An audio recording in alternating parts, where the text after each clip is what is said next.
My son's friend's parents want to adopt him. Plus updates. Original post. I, 24 female, am a single mom to my 8-year-old son Owen. It's been just us since day one. His father isn't in the picture and has been able to avoid child support for years now. Yes, I've tried everything. My own parents disowned me. I had to drop out of high school and have worked a myriad of jobs since then to keep us afloat. We aren't on the poverty line by any means, but we definitely live paycheck to paycheck in a one-bedroom apartment. It's not ideal, and I hope that within the next couple of years we'll be someplace bigger. For now, it's our situation. I've raised Owen to know that money isn't everything. We may not have a lot. He won't always have the newest this or that, but we have each other. The two of us are very close. He has never gone without the basics, but I admit he doesn't get a lot of fun extras. I try to save a little here and there to make birthdays and holidays fun, but it's still never anything glamorous. And I think Owen was fine with that. Until recently anyway. In our area, all the public schools are based on a lottery system, so your child has a fair shot of going to any of them, so long as you put in their name. Our neighborhood school is not great and is in a pretty crappy area, so I decided to put him in a different one across town. It's near my job, so it works out. Last year, when he was in 2nd grade, he met Charlie. They began hanging out a lot after school, with Owen going to his place. I met Charlie's parents, Nate and Paige, a couple of times before this began. They seemed very nice and supportive. Owen always had a great time at their house. Charlie occasionally came to our apartment, but usually they were at his place, which made sense. I work, and there's really not much for them to do here, even when I'm off. During summer breaks, it's easy to find care, as there are several free or low-cost camps that I can put Owen in. It's the shorter breaks, such as Christmas and spring, that are harder. Camp space is limited. For spring break 2022, I managed to just miss registration. Paige is a stay-at-home mom and offered to take Owen for the week. I was hesitant to ask so much of her, but she insisted. He had a really fun time with them. They did a ton of activities, and Paige refused my attempts to pay her back at least some. I couldn't afford it all. I admit I did feel a tad uncomfortable with her spending this much on my son, but at the same time, I didn't want to deprive Owen of this stuff. Summer came, and while I did get Owen into camp, he spent a ton of time with Charlie as well. He ended up going on vacation with them. I was again very hesitant, but the experience was something I could never give Owen, and it wasn't too far away. He had a blast. I kept telling Nate and Paige that there's no way I could ever pay them back, and they kept insisting that they loved having Owen around. They told me what a great kid he is, sweet and respectful. At one point, I really pressed Paige as to why she was so insistent on having Owen around so much. That's when she told me that they never planned for Charlie to be an only child, but all attempts at giving him a sibling just didn't happen. They know that Owen will never make up for not having a brother, but if they can give him a consistent playmate so he's not lonely, they'll do it. Should this have been a red flag? Maybe. But at the same time, I found it sweet that the boys considered each other brothers. I thought it was innocent. Surely Paige and Nate knew the truth, right? This continued for a bit, and come Christmas break of 2022, Paige and Nate insisted that I not even bother to try to get Owen into a camp. They'd take care of him for me. I was grateful. They ended up getting him more Christmas gifts than I did. I tried to set my pride aside because it was about Owen, not me. This is still when things finally started seeming off to me. I understood a gift on his birthday, and while they didn't get him as many gifts as they got Charlie, it was a lot more than you would typically give your kid's friend. Fast forward to now. Spring break was last week, and this time Paige and Nate didn't just offer to take care of him during the day while I worked. They asked if Owen could spend the entire week at their house. Honestly, it meant I could pick up some more shifts and save up for the bike Owen wants for his birthday. So I said yes. I went to pick him up on Saturday afternoon. The kids were playing out back, so Nate and Paige asked to talk to me. They sat me down and said they love Owen, and he's always such a joy to have. I thanked them profusely for all they'd done for him. Paige suggested that Owen stay a little longer. I pointed out Easter was Sunday, plus school started up on Monday. They said they could take him to school. I felt weird and said no. It was time for Owen to come home. That's when Nate suggested that Owen stay with them long term. I could still see him, but they would take care of him. I thought they were joking and said, like what? You'd be his guardians or something? They got quiet, and the reality rushed over me. I pointed out that this wasn't a movie. They can't just get custody. They started spouting some legal stuff about how I could assign them as guardians, and they would help make this transition smooth. They told me to think about Owen and what's best for him. I told them there was no way in hell I was going to give up my son. I grabbed Owen and we left. I've blocked their numbers. Owen has no clue what's going on. I'm keeping him home tomorrow and took the day off work to figure some stuff out. Legally, they can't take him, but now I know what they want, and I'm terrified. I don't want him going back to that school. Do we move? I'm so lost. And I feel so stupid because, looking back, all the warning signs were there. I know Owen is going to be devastated losing Charlie, Paige, and Nate. How am I ever going to explain it to him? Now for the top advice before reading the updates. What I'm wondering though is Charlie even theirs? Did they do this? We can give him a better life with someone far more desperate and now have a kid. I'm wondering why, if they never wanted Charlie to be an only child, they have not taken in another kid in 8 years. If they really wanted another kid, they could have fostered or adopted before now. They just want a good kid that fits their fantasy of a nuclear family, where someone else has done the work to instill good manners and behaviors already. They don't actually care about the kid. I did ask this, kind of. They said it would take a special kid to adopt. And I guess my kid was that special kid. God, there are so many red flags looking back. I would absolutely notify the school that he is not to go with Charlie's family. Document everything, dates he stayed, gifts, etc. Because they sound sick enough to call child services and make a claim that you're negligent or unfit or something. And I'm sure they will say they have had Owen for long periods of time because you couldn't handle being a parent. You'll be able to pull out your notes and texts and show the pattern of grooming. They were actually grooming you to get your son. I would even give those gifts back. These people are crazy. OP said that they love Owen and say how sweet of a kid he is. He is like that because of the way OP raised him. Can you imagine what 2 spoiled teenage boys would be like? If things worked out the way they wanted, they would regret this in about 6 years. I've debated this too. Owen loves these presents and it'd kill him to lose them. But I also don't want to feel like I'm in debt. What if they came for compensation? Now for the first update. There's no way I can respond to everyone, so I just want to say thank you for the advice. While I understand those saying they potentially meant well and weren't trying to be offensive, it's still a risk I can't take. It's not like they offered to take him every so often. They wanted him full-time, permanently. To those who said I should just let them, please pass me whatever drugs you are on. I will never give up my son. Do we have the newest this or that? No, we have our needs met. I love my son and I am not letting him go. As for everyone else, I took your advice and reached out to the school. I told them that Paige and Nate are no longer allowed to pick up Owen and explained I do not feel safe with them around each other. They understood. There's not much they can do outside making sure they never pick him up. It's too late in the year to move classes, but next year Charlie and Owen will not be in the same class. I notified the police, but again, they can't do much. We have nothing in writing, and a simple request to have my child isn't really breaking any laws. Unfortunately, all I can do is hope they don't try anything. I still haven't spoken to Owen. I think it's fine if he talks to Charlie and plays with him at school, but I have to find a way to explain why they can't have play dates or sleepovers, as well as to never go anywhere near Nate and Paige. I guess that'll come in time. I'll update again if anything happens. I'm hoping this is the end. As some of Nate and Paige's defenders said, they did take my no well. So hopefully they realize how totally out of bounds they were and leave us alone. Second update. Monday night, I talked to Owen and explained that Nate and Paige were not safe. He was confused, and I explained that they wanted to take him away from me. I think it spooked him as he started crying, saying he didn't want to leave me and he didn't want to see them again. I held him and assured him he wasn't going anywhere. He understands he is never to go anywhere with them, and that the school is taking measures to protect him. I said he could still talk and play with Charlie at school. He said he doesn't want to. I was honestly worried he'd hate me, but you all were right.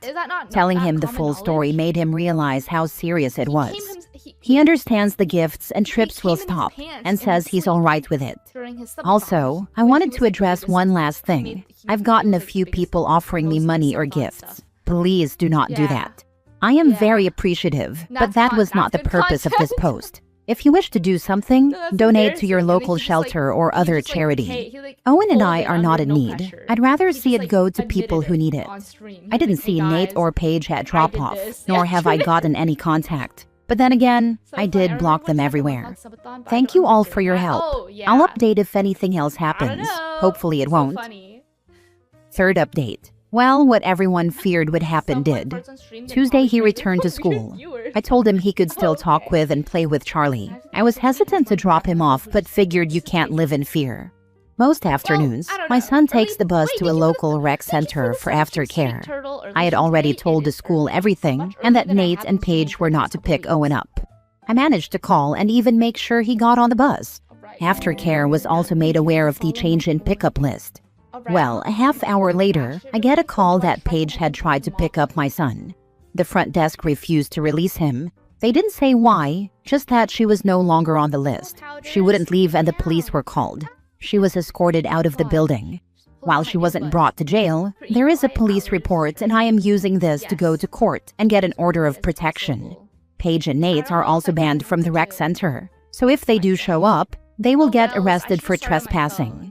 The police are working on ways to protect us, and the local social services office has been made aware of the situation, so should they try to make a claim, they're aware of the situation.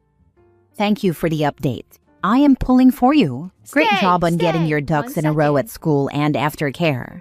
They are starting to show their true colors. Please keep a careful eye out and be prepared.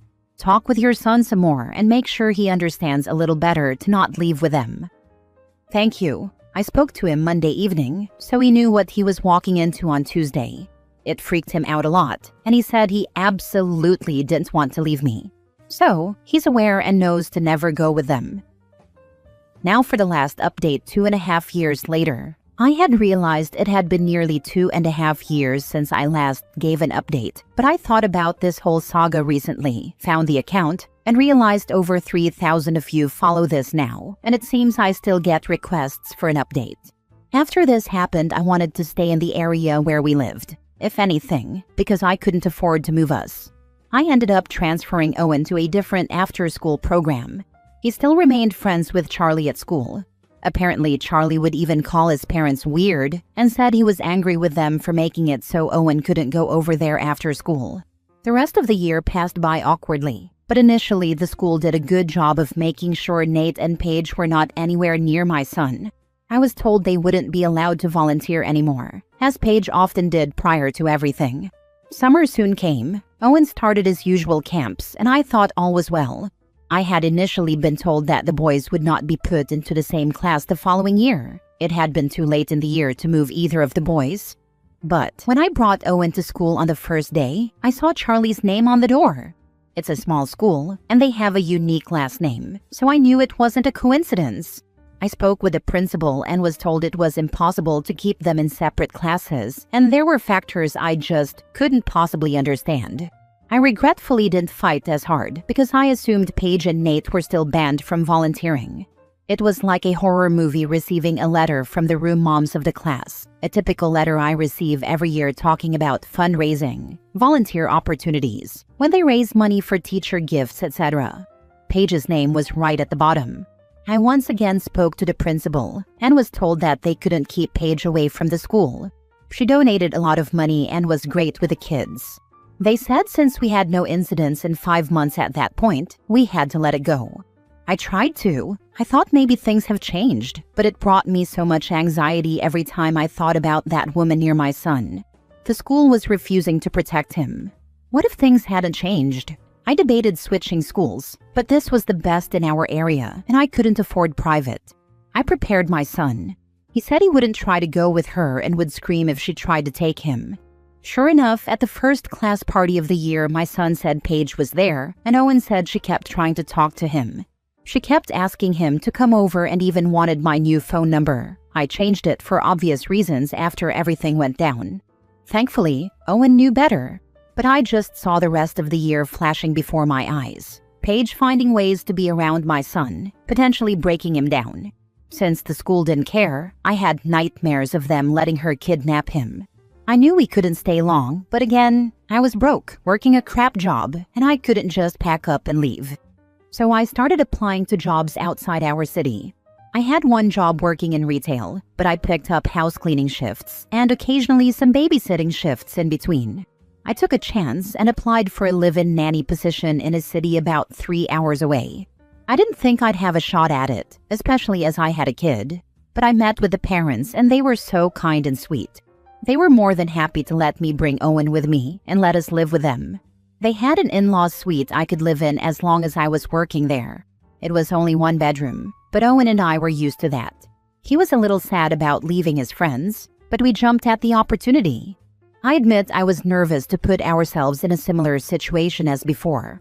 What if these people enticed my son and wanted to take him? But thankfully, they weren't like that. They were kind to Owen, but they maintained boundaries. I eventually told them our story, and they were horrified that this had ever happened to us, and assured me they would never try to take my son. I was making better money living with them, and since I didn't have rent or utilities to worry about, I was able to save up more than usual. Owen thrived in his new school. The best part was he got to spend time with me and the little ones I took care of. No more crazy hours, no more after-school programs. After 8 years, we finally caught a break. The family recently outgrew their need for a nanny, but they were happy to help me find a new job. This position isn't live-in, but I was able to save up to put a down payment on a condo, something I never thought would happen. For the first time in 10 years, Owen has his own room, which both excited him and made him a little scared. With the help of my old bosses, who are now good friends of ours, we were able to decorate.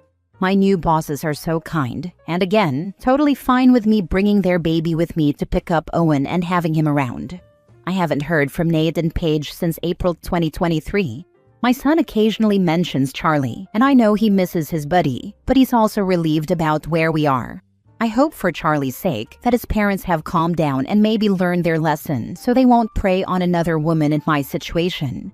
I don't speak to anyone from our old city, no friends there, so I have no way of knowing. Sorry if that's not a fun update, but that's where we are, happy, healthy, and doing well. I'm 26 now, but many days feel like I'm 42.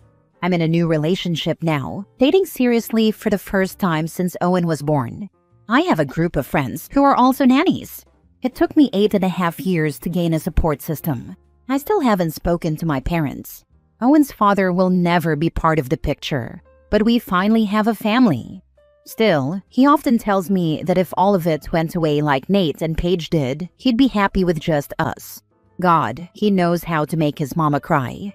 Anyway, thank you all for the support and concern over the years. Much love to you all. Last story. My mom told me I was a practice kid. I, 28 male, had dinner with my mom last weekend. Out of nowhere, she laughed and said, "You know you were our practice kid, right? We didn't know what we were doing. We got it right with your brother." She said it like a joke, but I can't stop thinking about it.